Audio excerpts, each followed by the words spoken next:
What's up, guys? I am back with round 3 of the mid-season showdown at Bluebell, PA against Ajit Unam. And, anyone watch my analysis, or team analysis after the, Virginia Regional, you'll note that I played Ajit there, and I also played Ajit, I believe, at a PC as well, and at the another mid-season showdown. Me and Ajit play each other a lot, damn it. And he has my number. He really does. He loves using the Ray Ogre team, and I believe he brought the same exact matchup. The Rayquaza, the Kyogre, the Thundurus, and the Landorus against me at Virginia too, and he beat me there. I could have won if I played optimally. But he did get 3 Thunders off in a row in the sun onto my Palkia and paralyzed it. So there's that.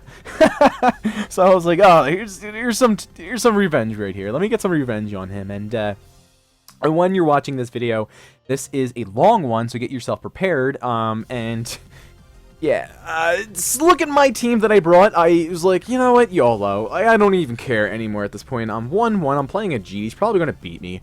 So I was like, let me just have some fun right here. I brought my Amoonguss for the Kyogre, my Gengar for the Rayquaza, and the Landorus. Brought my Smeargle to do some Smeargle shit, and basically just distract the Thundurus. So we're going to get right into this, and Ajit had a full team of Ray Ogre, Double Genie, who else did he have? Amoonguss, and Gengar. So I don't know whether or not that was Mega Gengar. We will never know. But we're going to get into the battle right here, and I'm going to lead my typical favorite lead. Yes, you've guessed it. Brocasso and Too Spooky for you. And, I'd imagine right here. I mean, well, you'd have to imagine right here. What am I going to do right here? What am I going to do? What am I famous for doing? I'm going to fake out the Thundurus, and I'm going to Mega Evolve and go for the Hidden Power Ice onto the Landorus. I was able to successfully pull off three turn 1 Hidden Power Ices onto a Salamence and 2 Landoruses, and it's just not expected, because you'd imagine that the Landorus, not Scarf, this isn't 2015 anymore, it's going to go for an Earthquake, because I'm going to Mega Evolve. Gengar is the only Mega Evolution on my team. My base speed is going to outspeed the Landorus regardless of what it does without a Scarf. So I can easily, in these best of ones, catch the Landoruses and Salamances off guard, go for the turn 1 Hidden Power Ices, and just pick up an easy KO, go up 4-3 early in the battle.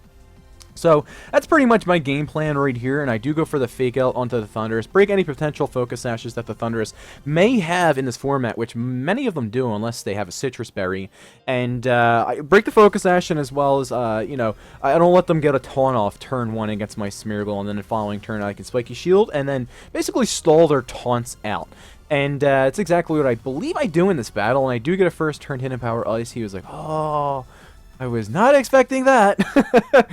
But, I guess like Hidden Power Ice on your Gengar isn't all too common. And, I don't know, like Hidden Power Water would be more expected for the Groudons, but my team needed to get rid of Landorus, Salamances, and Rayquazas, so I needed Hidden Power Ice somehow. So now he's going to go for a taunt, and I kind of felt like that was way too obvious to go for the taunt into my Smeargle, so I unfortunately do go for the Dark Void right here, because I was like, come on. I mean, he's a very good battler. It's way too obvious to go for the taunt into the Smeargle. But I did show the Fake Out, so sometimes having Fake Out on your Smeargle also lets the opponent know that you do not have Spiky Shield. So I should have just Spiky Shielded right there. I didn't do what I originally wanted to do, I believe. So I do get a Hidden Power Ice off into the Thundurus. I wanted to see if it was Citrus Berry, and I also didn't want to reveal my last attacking move, which is Sludge Bomb. Kind of obvious for the Xerneases. So he's going to Mega Evolve with his Rayquaza. I didn't Mega Evolve the previous turn, I guess, to keep Airlock in effect in case I do bring my Groudon in. But he's just going to go ahead and Mega Evolve right here. I'm going to protect my Gengar because I'm expecting a Dragon Ascent into the Gengar, and he actually goes for the double attack into the Gengar, which is kind of surprising because the Smeargle switch out was kind of obvious. You could have just doubled up on that slot, anticipating me to switch out.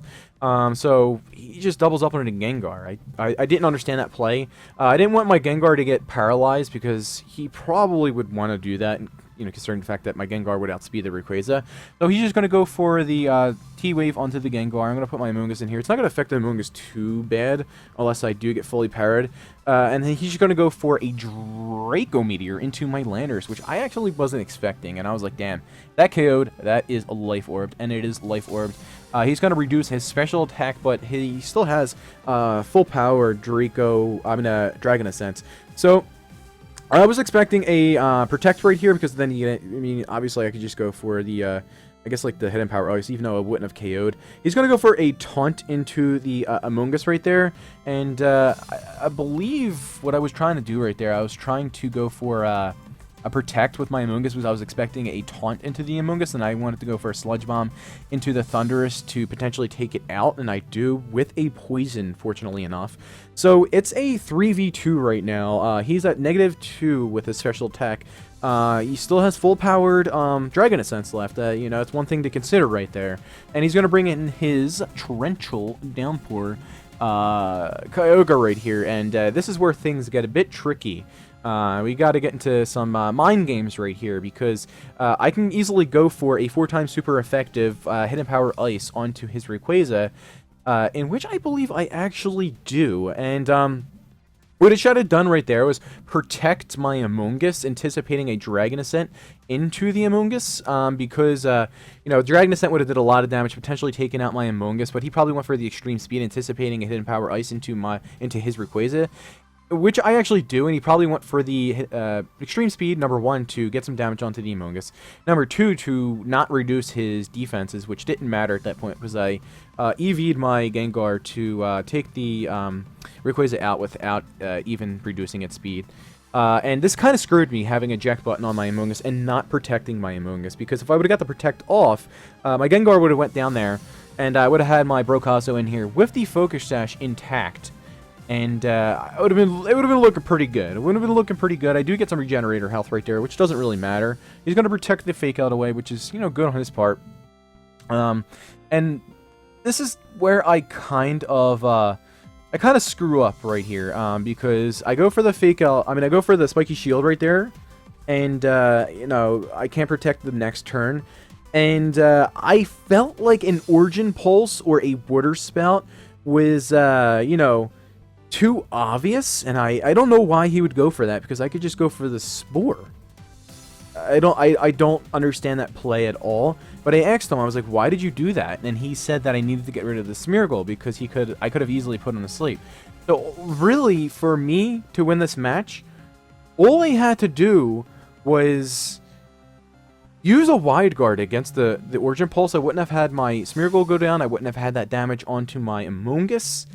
I could have spored him, and I would have won it so easily at that point. I But I gotta stop reading too much into it and saying, oh man, this play is too obvious, because it's just not how you're supposed to battle. You gotta battle safe. I would have went for the Wide Guard right there. He didn't know I had it, and I would have won that battle incredibly easy. I would have won that battle. I go for the Wide Guard yet again. Miracle's still on the field. I could have went for a Wide Guard again the following turn. The Kyogre would have been asleep. He just continues to go for Grass Knots. And I got 2 really shit rolls with my Grass Knots, because I EV'd my Amoonguss to without any investment in special defense, and not much investment in HP to basically take out the Kyogre and two Grass Knots. And he either had some bulk, but I think he said that it was 252 special attack speed. So it should have taken him out. I got a really min roll, I guess, there. But if he would have stayed asleep again for another turn, I would have been able to take him out with Grass Knot. But unfortunately, you can't play, by the game's rules. And when you play by RNG, you're going to get kind of screwed. So that's it for this video. It's kind of uneventful, and it was anticlimactic at the end. It looked like I was going to win, but I did not, because, again, I choked, because I was like, holy shit, I'm actually doing pretty good. And I could have just went for the Wide Guard, and I did not. Anyway, we're going to see how well we do in the 4th round, and I do pretty good from this point on, because this game kind of kicked me in the ass. I was like, I got to really start paying attention to these battles and doing safe plays. So, anyway, I'll see you in round 4.